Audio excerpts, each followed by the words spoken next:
આવું સરસ કાર્ય ગામના સરપંચને ફાળે આમ તો જઈશ એટલે એકવાર પાલભાઈને જોરદાર તાળીઓથી વધાવી લ્યો। અને એવા જ આપણા દાના બાપા ગોજિયા કે જેમણે આ સંકલ્પ કર્યો તો અને એ આજે સિદ્ધ થયો। એમાં નાનામાં નાનો માણસ છે જે એમને પણ અહીંયા જે યોગદાન આપ્યું છે, ખાલી પૈસા અપાઈ એ જ યોગદાન નથી,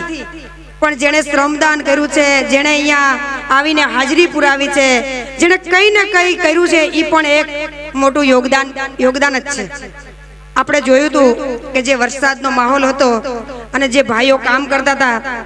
એટલે એ જોઈને આપણને એવું પ્રાઉડ થતું હતું કે ખરેખર જનની જણ તો ભગત જાણ અનકા દાતા અનકા સૂર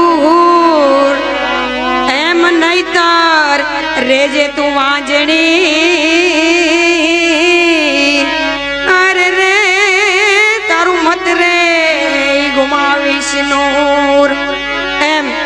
જેણે દાન કર્યું છે એમણે પણ વધાવી લો, અને જેમણે અહીંયા શ્રમદાન કર્યું છે, જેમણે અહીંયા પોતાનો સિંહ ફાળો આપ્યો છે 9 દિવસ।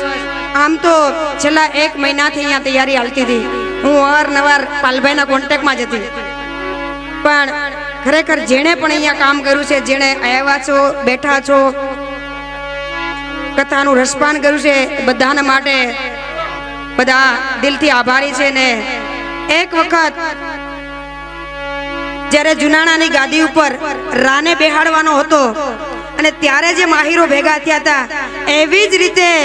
દાના બાપાએ સંકલ્પ કર્યો અને બધા આહિરો એકઠા થયા। એટલે મને કહેવાનું મન થાય છે કે દેવાયત બુદરને સપને આવી એની રાજપૂતાણી બેન તારાને સ્વર્ગની ગાદી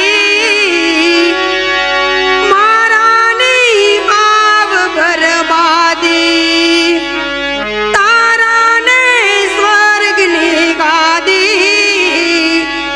મારાની આવ બરબાદી વાટ બોદર ને એ સપને આવી ઓલી રાજપૂતાણી બેન એ તારાને હરાદની ગાદી મારાની હાવ બરબાદી આયરો ને તું તા ઓર કે બેની વધુ શું બોલું આયરો ને તું તા ઓર કે બેની વધુ શું બોલું